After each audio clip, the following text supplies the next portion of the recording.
Hello everyone. Okay then, this is the last politics lesson for this academic year, and it's about sovereignty.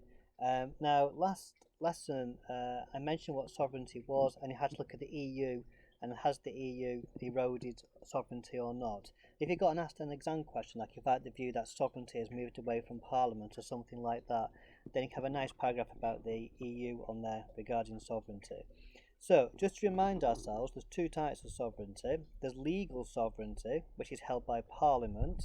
So basically, Parliament can make or break any law it wishes to. There's no kind of constraints on parliamentary sovereignty and where it can have a view taken of a law being made. Whereas political sovereignty, in theory, is this idea that the people have ultimate sovereignty and they kind of lend sovereignty to Parliament, which Parliament then uses in legal sovereignty. So, exam questions on sovereignty are basically going to be, has it moved away from the current Parliament or not? That is the basic type of question. And for this type of question, there's a couple of areas we can have a look at. And in fact, you'll notice in your booklet there's a table with some of the different areas on. So one is the executive, the Supreme Court, devolution, referendums, the Human Rights Act, and the EU. So just to very quickly go through them, you'll see they're in the textbook in more detail. So in the first column is how have these things, the executive, Supreme Court, devolution, moved powers away from Parliament or limit parliamentary sovereignty. And then the second column or final column is your counterpoint saying no, actually, Parliament still retains sovereignty. So if you take the EU one, which is the bottom, which you should be familiar with from the work you did last week, you can argue that sovereignty has been moved away from Parliament. So you mentioned the EU because Britain has to agree to those various treaties, like the Treaty of Rome, Maastricht, etc., etc.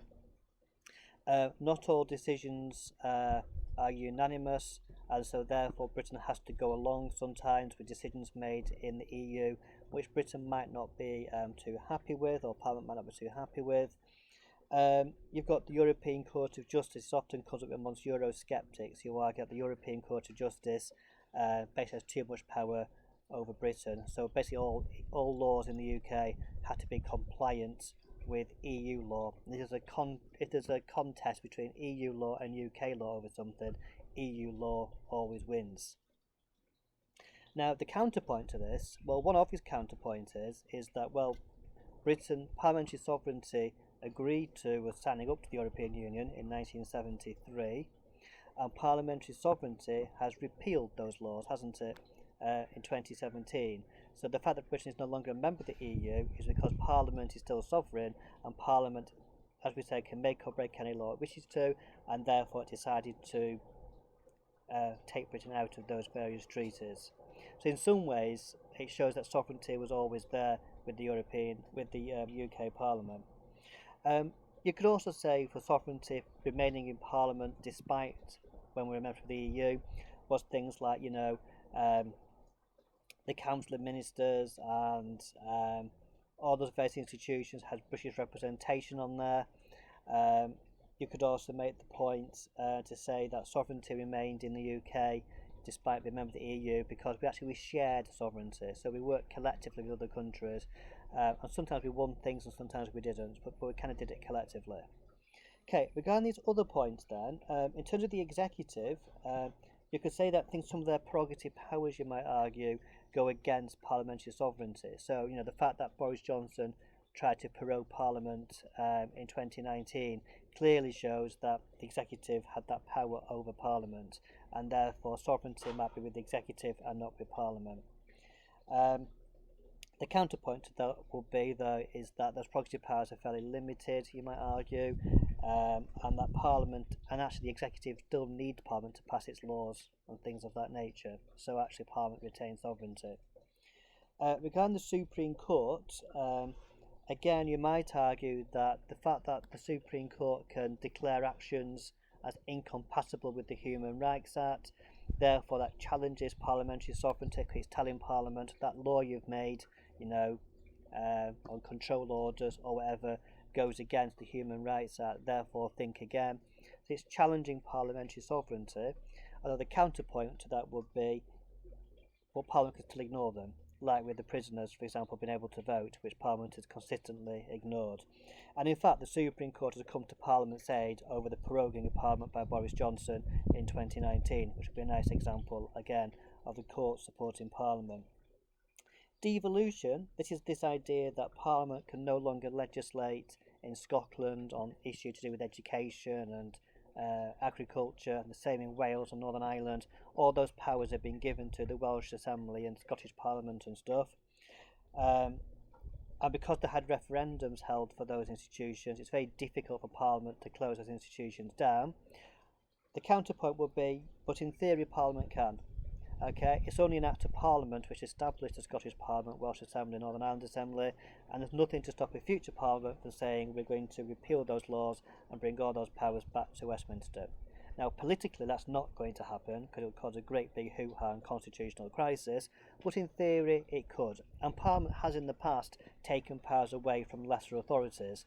So the Greater London Council in 1986 was a bit like a devolved Parliament for London, I suppose, for want of a better phrase.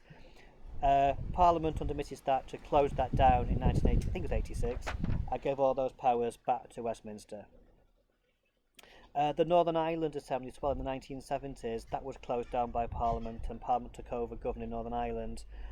So again, there's precedent for Parliament closing down kind of devolved institutions and changing the powers which they have.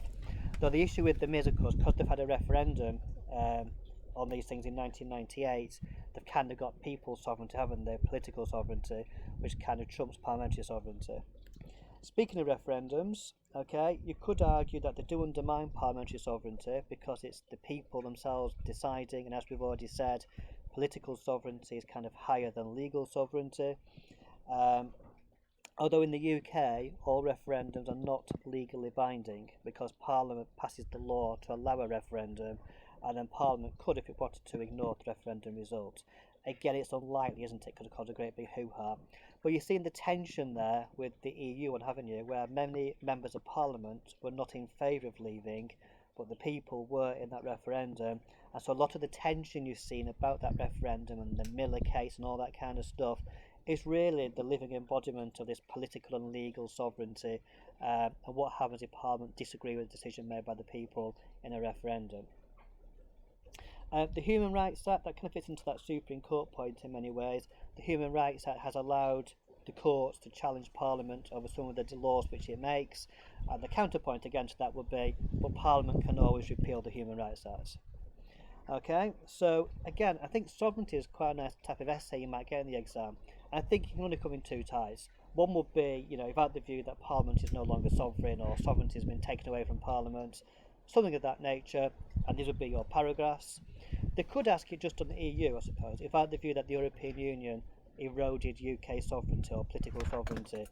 Okay, so again, your 3 points would be about treaty making, the power of the European Court of Justice, and decision making, the influence on Britain, or something like that. Okay, so hopefully that all makes sense. Again, the textbooks have the details in, so read them to fill in the table.